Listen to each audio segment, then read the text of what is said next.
Olá, tudo bem?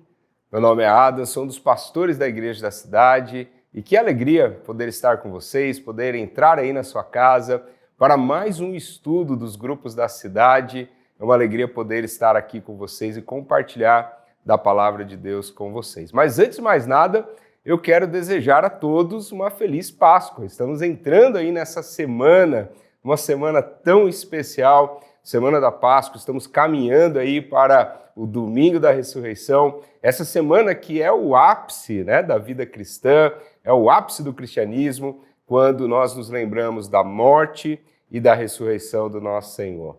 Jesus morreu por nós para nos salvar, mas a cruz está vazia, o sepulcro está vazio, porque Ele ressuscitou. Então, feliz Páscoa e vamos aí firme, nós estamos na nossa quaresma cristã, estamos chegando aí no finalzinho, na última semana da nossa quaresma cristã, e nós temos aqui alguns desafios que temos tido durante essas semanas, os nossos jejuns. Então, lembrando que o jejum dessa semana, você que está aí nos acompanhando todas essas semanas, o jejum dessa semana é de carnes vermelhas, e a ação proposta para essa semana é você participar do Alto de Páscoa, você que está em São José dos Campos, participar aqui na Colina.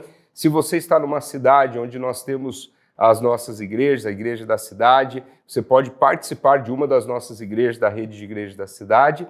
E você que está numa cidade que ainda não tem a igreja da cidade, você pode participar de forma online, que nós teremos então a transmissão online do Alto de Páscoa, você pode acompanhar aí na sua casa. E também um outro desafio, uma ação para a semana, é você pedir para Deus oportunidades para você orar pelos enfermos, de repente fazer uma visita num hospital ou alguma casa e você orar por um enfermo, ok?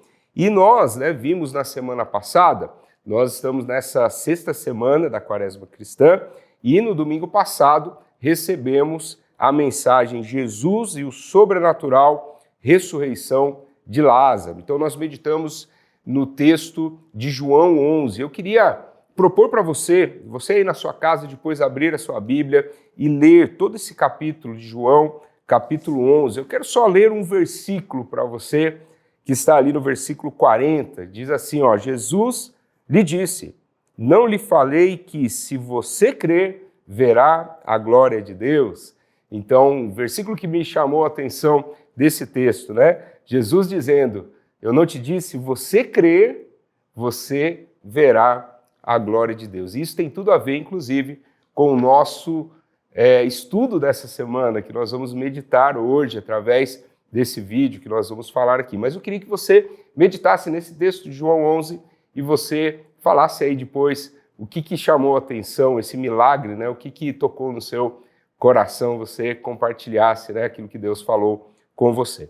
Mas o estudo de hoje, então, dessa semana, o tema desse estudo é por que você duvida? É uma pergunta para nós, por que você duvida? Eu quero ler, então, Mateus capítulo 8, versículo 26. Diz assim, e ele perguntou, por que vocês estão com tanto medo, homens de pequena fé?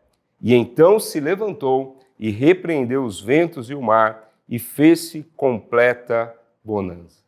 Olha que texto maravilhoso, Jesus ali com seus discípulos e uma situação onde os discípulos acabaram sendo repreendidos por causa da falta de fé, por causa da dúvida. A verdade é, gente, que a incredulidade ela não combina com o estilo de vida que o Pai tem para os seus filhos. Nós, filhos de Deus, nós somos chamados para viver uma vida de fé. Aliás, para você se tornar filho de Deus, passa pela fé.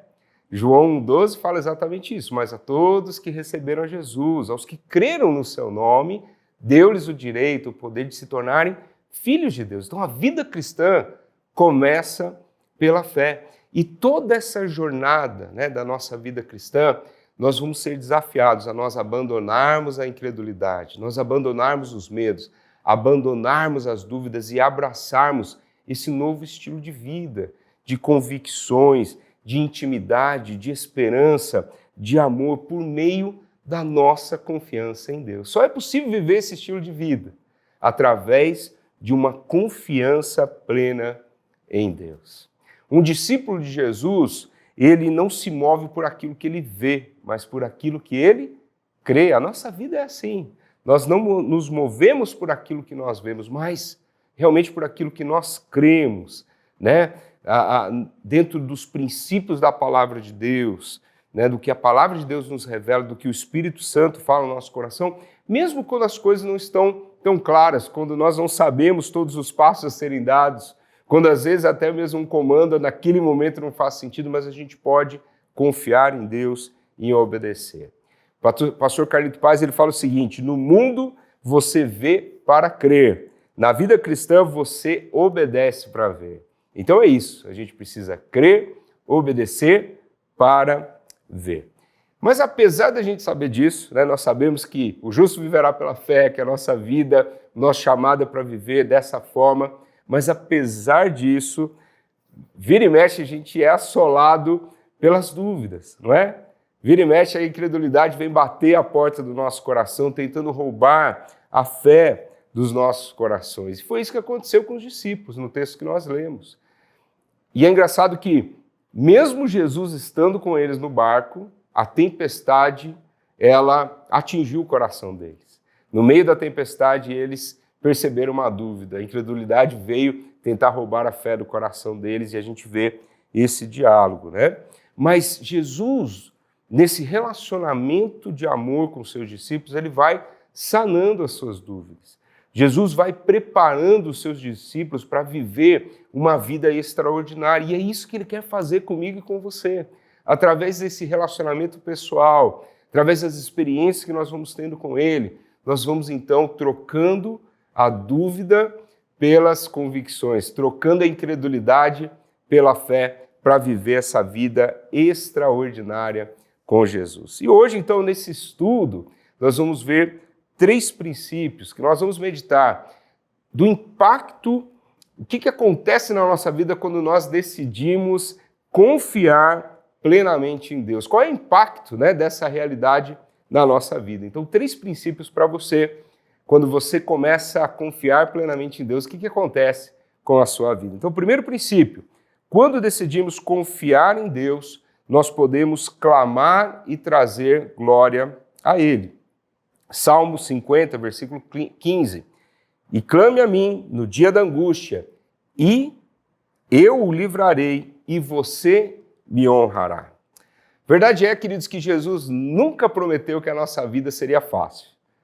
Jesus nunca prometeu que a vida cristã ela seria isenta de lutas, de dor, de sofrimento. Muito pelo contrário. Jesus, na verdade, faz uma promessa até no sentido contrário. João 16:33, Jesus ele falou, no mundo tereis o quê? Aflições, mas tende bom ânimo. Então, não desanimem. Então, Jesus ele não prometeu que a vida seria fácil. Mas sabe qual é a promessa de Jesus? O que Jesus prometeu é que ele estaria conosco todos os dias. Essa é a promessa. E quando nós confiamos, né, que Deus está conosco todos os dias, quando a gente crê nessa realidade, nós então temos a oportunidade de ver o agir de Deus em cada situação, em cada problema. Nós temos essa oportunidade. Cada dor apresentada em clamor a Deus é uma oportunidade da manifestação da glória de Deus. E quando nós fazemos isso, olha só, pensa nessa realidade. Quando a gente se depara com um problema, o que acontece? Nós nos deparamos com a nossa fragilidade. Quando nós enfrentamos uma circunstância que foge, né, do nosso controle, que nós não conseguimos resolver, a gente se depara com a nossa limitação, a gente se depara com a nossa fragilidade. E quando nós clamamos por socorro a Deus, nós estamos quebrando toda a autossuficiência, todo orgulho, nós estamos declarando que nós precisamos de Deus, que nós dependemos de Deus. Então, é uma oportunidade de, no meio desse problema, você clamar a Deus e trazer glória ao nome do Senhor. Eu quero, então, perguntar para você, né? Existe alguma situação de angústia que você está enfrentando agora? Eu queria te propor para você conversar com alguém sobre o que você está enfrentando. E mais do que isso, eu queria propor para você clamar pelo socorro de Deus. Você apresentar a Deus essa situação que você está enfrentando nesse momento. E a outra pergunta, o que tem impedido você de buscar e clamar ajuda a Deus? Talvez você está enfrentando nesse momento um problema, uma situação difícil, mas você não foi buscar socorro em Deus. Talvez você está tentando resolver na sua força, você está tentando você mesmo dar um jeito e você não percebeu que essa é uma oportunidade de você clamar a Deus e glorificar o nome dEle, e honrar a Ele, né, buscando socorro nele. Então pense aí se tem alguma coisa impedindo de você buscar ajuda em Deus. Segundo princípio, quando decidimos confiar em Deus, o que acontece na nossa vida? Desfrutamos da abundância dele em nossas vidas.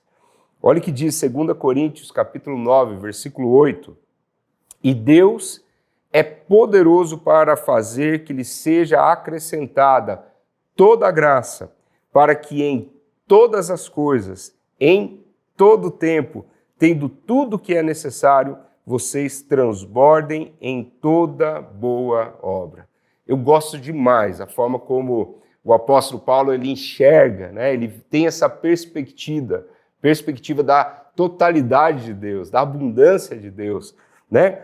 Olha aqui, toda a graça, em todas as coisas, em todo tempo, tendo tudo o que é necessário, que vocês transbordem em toda boa obra. Então, quando nós depositamos a nossa confiança plenamente em Deus, nós entramos numa dimensão da plenitude e da abundância de Deus em todo o tempo. Era isso que o apóstolo Paulo ele vivia.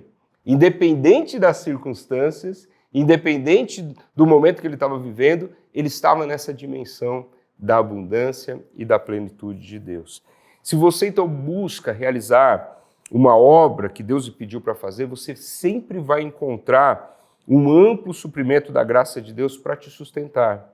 Mesmo quando você perder as forças, você pode crer que Deus, que a graça de Deus, ela é superabundante sobre a sua vida, que vai te levar, né, esse amor que você precisa por Deus, pelas pessoas, vai ser suprido para você se você está envolvido, né, nessa obra.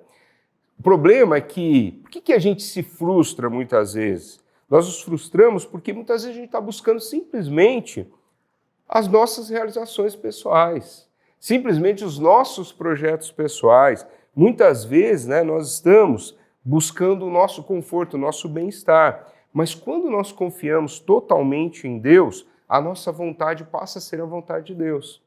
Os nossos projetos pessoais dão lugar agora aos propósitos de Deus em nossa vida. Então, quando a gente vive nessa dimensão, quando a gente vive dessa forma, a gente pode desfrutar das promessas da palavra de Deus, como por exemplo Romanos 8, 28, olha o que fala a palavra de Deus. Sabemos que Deus age em todas as coisas para o bem daqueles que o amam, dos que foram chamados de acordo com o seu propósito.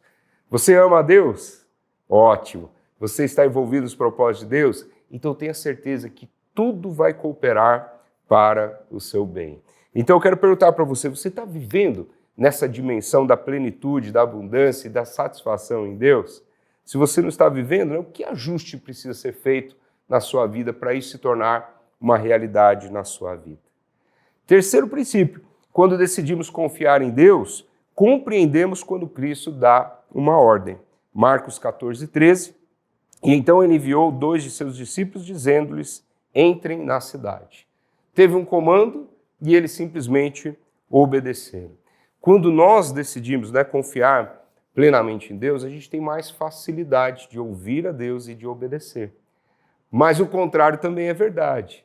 Quando a dúvida, né, a confiança ela esmorece, a dúvida ela aparece e a gente vai perdendo o foco e se torna mais difícil ouvir e obedecer a Deus. O caráter de Deus, né, apresentado em sua palavra, nos mostra que nós podemos confiar inteiramente em suas intenções. É tão gostoso isso, né? Você poder confiar nas intenções do Pai. Às vezes, vai ter momento que a gente nem vai entender tudo. Né? Talvez alguns momentos da nossa vida que as circunstâncias ao nosso redor vão estar dizendo uma coisa, mas Deus vai estar falando outra, e a gente nem vai entender tudo, mas a gente pode sempre descansar e confiar nas intenções de Deus para conosco. Por isso, a gente pode obedecer em todo o tempo. Mesmo quando tudo não estiver claro, mesmo quando não temos todos os passos a serem dados. E normalmente é isso que acontece. Deus ele vai te dar a revelação necessária para aquele momento para você obedecer. E você vai continuar confiando nele. Então, por exemplo, Abraão, Deus deu um comando para ele. Sai da tua terra, da tua parentela e vai para a terra que eu te mostrarei. Era esse o comando. O primeiro passo precisava ser dado, depois a revelação viria, os próximos passos que ele precisava dar. Então, quando a gente confia plenamente em Deus, nós conseguimos obedecer com mais facilidade. E eu quero perguntar para você, existe algum comando que Deus te deu e você tem resistido em obedecer? Faz aí uma reflexão, peça para o Espírito Santo te lembrar se tem algo que Deus falou ao seu coração e você não obedeceu até agora, e tome uma decisão de obedecer. Hebreus 11:6 diz: sem fé é impossível agradar a Deus, pois quem dele se aproxima precisa crer que ele existe, que recompensa aqueles que o buscam. Deixa eu dizer uma coisa para você, meu querido. A fé, ela é uma condição imprescindível para agradar a Deus. Você quer agradar o coração de Deus? Não é possível agradar com incredulidade. Não é possível agradar através das dúvidas. Somente por meio da fé que nós podemos agradar a Deus. E hoje você está sendo convidado para se aproximar de Jesus, crendo que Ele existe, crendo no seu amor, crendo no sobrenatural dele para a sua vida, que você possa realmente crer em Jesus, obedecer a Jesus e agradar o seu coração e viver essa vida extraordinária que Deus tem para você, entrar nessa dimensão da abundância, da satisfação, da plenitude de Deus e viver o extraordinário que Deus tem para você. Amém? Então, para a aplicação, eu queria propor exatamente isso, você identificar quais são as dúvidas aí que rondam o seu coração, que tem impedido de você confiar plenamente em Deus. E eu queria propor para você ter um momento de oração, de você abrir o seu coração e falar dessas dúvidas. Será que tem algo aí que a incredulidade bateu aí no seu coração, uma dúvida que veio tentando roubar a fé? Fala com Deus, apresenta isso para Deus. E para a indicação, eu queria propor para você ler o Salmo 37. Leia ele inteiro, um salmo que fala de confiança, gente. Mas daí depois você vai voltar e ler o versículo 3, 4 e 5 com bastante atenção. Repete a leitura, declare, né, essa palavra. Olha só o versículo 4 para você. Agrada-te do Senhor e Ele satisfará os desejos do seu coração. Você percebe? Quando a gente se alinha com o coração de Deus, a nossa vontade começa a ser a vontade de Deus. Medita nesse texto, né, e ore em cima dele e que você possa ter essa vida realmente extraordinária com Ele. Entrega os seus caminhos ao Senhor, confia nele e o mais Ele fará. Que você possa, aí onde você está, fazer uma entrega dos seus caminhos ao Senhor. Simplesmente fazer uma oração dizendo: Jesus, eu creio em Ti e eu entrego a minha vida a Ti. Eu quero que você seja o Senhor e o meu Salvador. Que Deus abençoe sua vida.